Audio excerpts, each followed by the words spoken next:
Hello, and welcome back.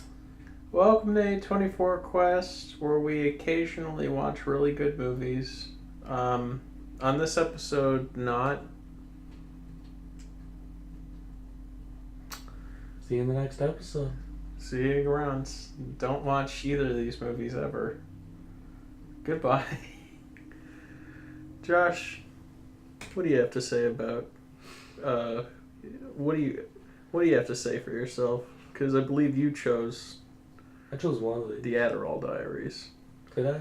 And also, you signed off on this series in general, so I put all the blame on you. I mean, that's fair. Yeah. So, you know why I picked the Adderall Diaries? Why is that? It's because it was the next thing on the list. So we could get to the really good stuff quicker. That's exactly why I did it. That's fair.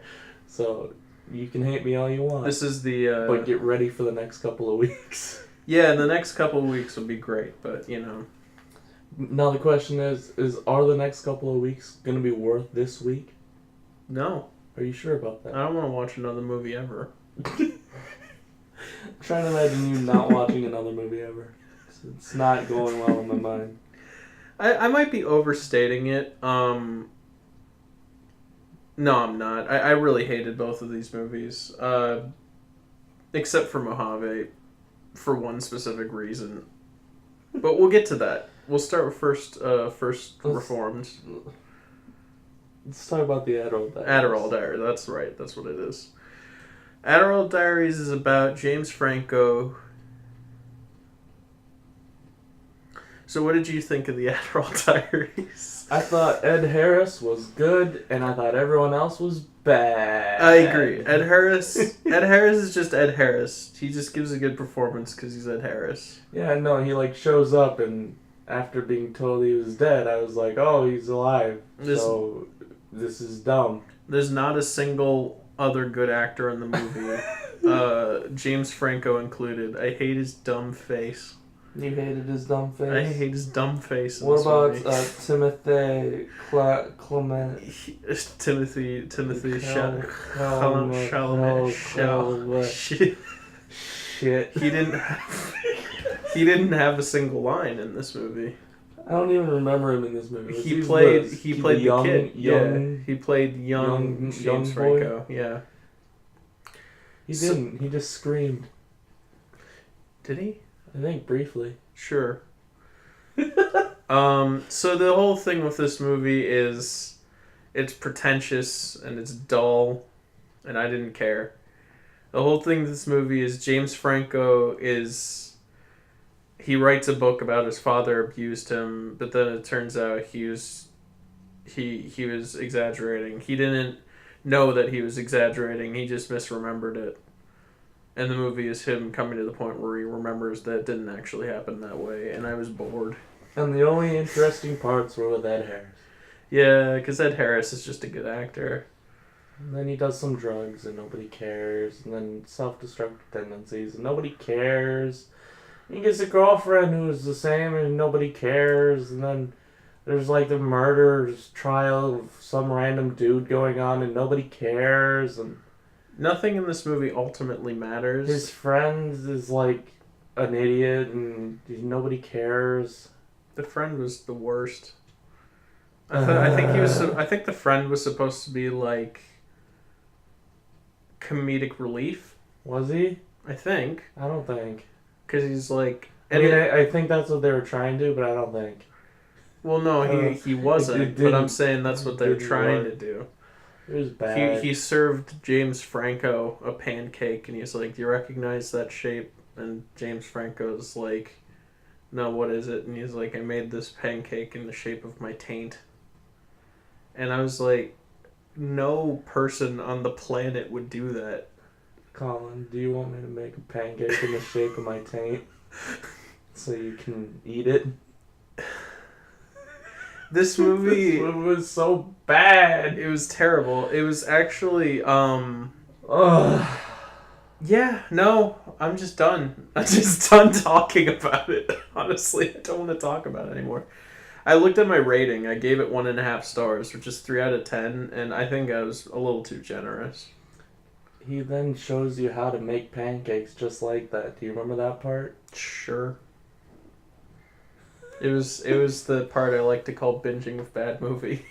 Ooh, that's pretty good. Oh. Yeah, let's see. I had brief notes for this because I was like, hey, Dad comes back and everything is crumbling.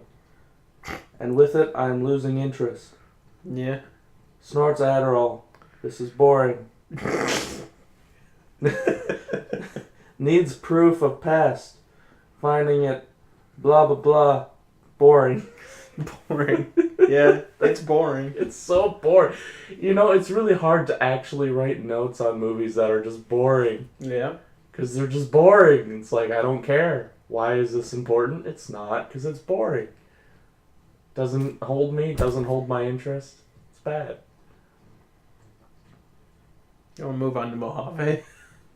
Mojave. Is it Mojave or Mojave? I think it's Mojave. Yeah. It's the Mojave Desert. But most people say Mojave because Really? No. People are like that. They say Pokemon instead of Pokemon. Alright. Yeah. Whatever. They don't know how to... Americans don't know how to do accented E. But I don't think the E in Mojave is accented. Is it? Or... I don't know. Whatever. Who cares? Well, if it wasn't, it would be Mojave. Mojave. Anywho, Mojave was a lot like Adderall Diaries in that the main character is an author, and he's depressed. This had a surprising amount of actors that I knew in it. Yeah, Mark Wahlberg's in it. Yeah, Mark Wahlberg's in it. And he's Mark Wahlberging it up. I'll give him that. And it's really bad. He's terrible at this He's movie. so but terrible at this here's movie. the difference between Mojave and the Adderall Diaries. There are some bizarre casting choices and some bizarre acting choices that are actually kind of entertaining in a bad way. But Mojave's the Oscar Isaac show as far as I'm concerned, because Oscar Isaac gives a performance which I can only believe is the result of him just goofing around.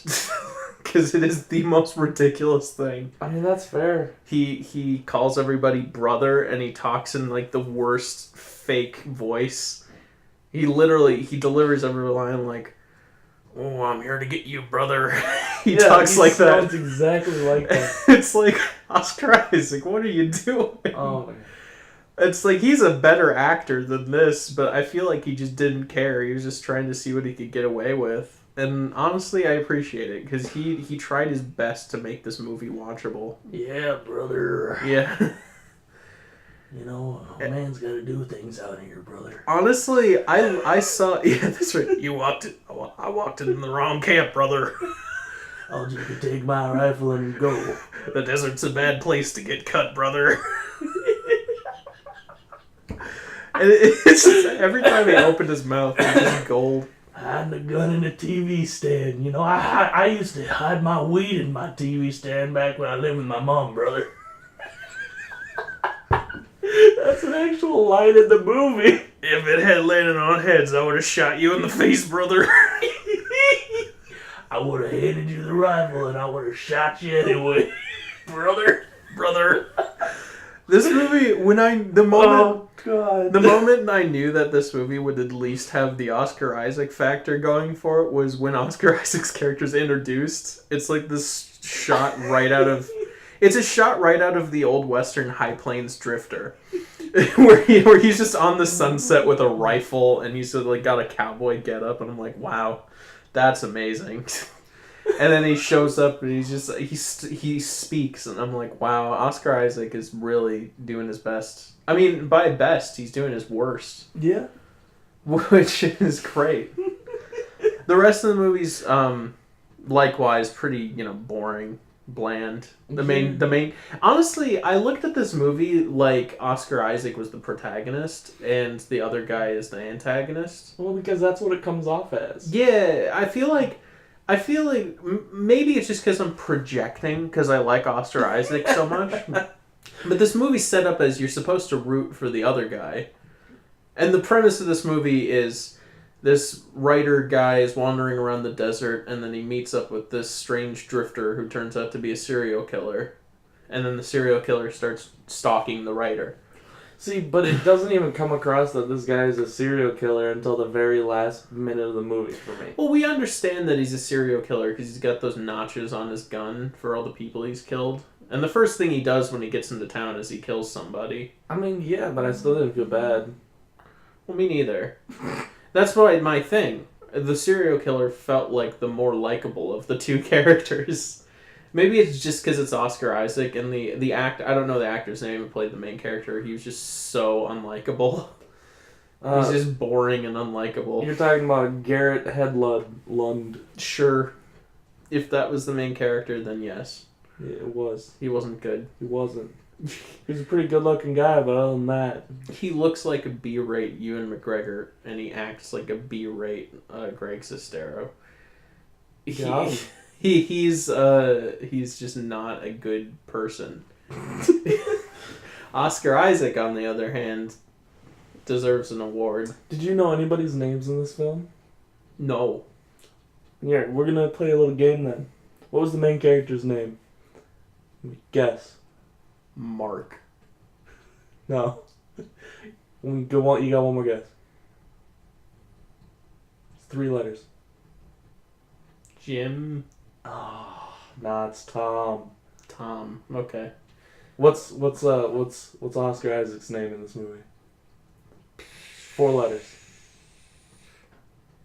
Mike. No. Come on, one more. I don't remember. It's Jack. Jack. How don't you remember that their name is Tom and Jack? Is it because it's almost not even mentioned throughout this entire movie? What is Tom and Jack? Nothing. It's just their names. Oh, I thought you meant that like that was a reference to something. No, it's just their names that they don't use. I don't know, yeah. Why do they even have names? I hate this movie. I don't know. You know, there's one thing in this movie that I liked, even though it felt completely out of place. Like I saw this movie as a comedy. It bills itself as a like a thriller. You're supposed to take it seriously, but Oscar Isaac played it like a comedy. There's one moment where I actually kind of liked it, where there's a phone going off outside the door. There's a phone. Is there just a phone sitting outside the door? It sounds like it. It does sound like it. Anyway, wait a minute. I don't even think the mic can pick that up. Maybe it can. It totally can. Yikes. Okay. Okay. So anyway, Oscar Isaac has this dog because he gets into town and he gets meted by this hipster dude and he kills the hipster dude off camera, and then he adopts the dog and he just has adventures with the dog, and then at the end of this where he decides he needs to go somewhere else, so he can't take the dog with him. He takes the dog to like the balcony overlooking a cliff that a lot of like Hollywood homes have. And he's like holding the dog there, and he's like, "This is where you and I part ways, brother." And I was like, he's gonna throw the dog off this edge, and then it smash cuts to the dog leashed up to a pole in like downtown Los Angeles with like money with $100 bill in its stuffed in the collar, and it's like, oh, he likes dogs. He'll kill people, but he likes dogs. Oh, it's so. And dumb. this just goes to the fact that I think they made the killer too likable in this movie, and I honestly think he was supposed to be the protagonist, or he should have been the protagonist. I mean, I don't know, man. He basically was. There wasn't any likability to any other character. Yeah, including Mark. I mean, Mark Wahlberg I almost liked because he's just doing his bad Mark Wahlberg thing. Like, it reminded me of The Happening. Yeah. Yeah, I got nothing. You want to hear my notes for this one? Sure. It starts with Mojave, so I know what movie we're talking about. Yeah. Bad line delivery.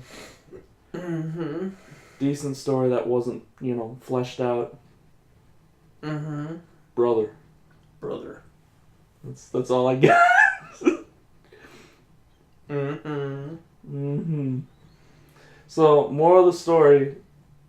Don't. Don't. If you're gonna make a movie, Don't. don't. Anyway, This was a short one this week. what are the next movies? I cannot be bothered to care about either of these movies, if I'm being honest with you. I mean, that's fair.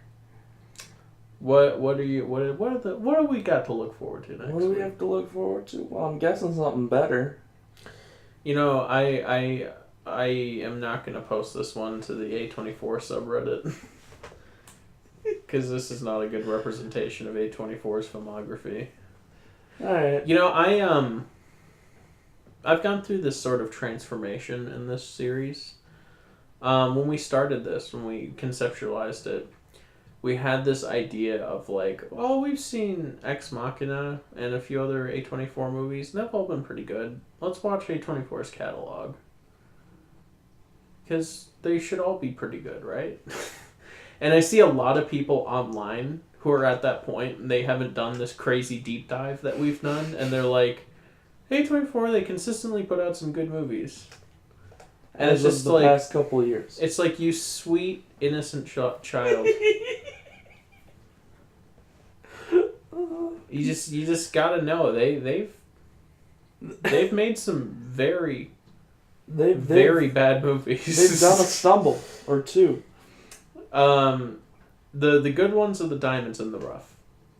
And this episode goes to show. What are we looking forward to next week? Well, I believe we have the Vivitch. The Vivitch? Yeah. Because I'm looking at your screen. Oh, okay. The Vivitch. So, the Vivitch, which we're pairing with what? It Comes at Night. It Comes at Night. So this week will be good. This will be two good movies. You know, and it's just in time. Yeah. You know, it's October. Yeah. Both of us have seen both these movies, right? Yeah. They're fantastic. Yeah. Is this the first week where we will be covering two movies that we've both seen before? I believe so. Might be, yeah. I'm definitely going to rewatch them, though, because I've been dying to rewatch The Witch. I'm absolutely going to rewatch The Witch. It Comes at Night. I've seen it several times in the last year. So, I don't know. I might rewatch it if I get around to it, but I might not.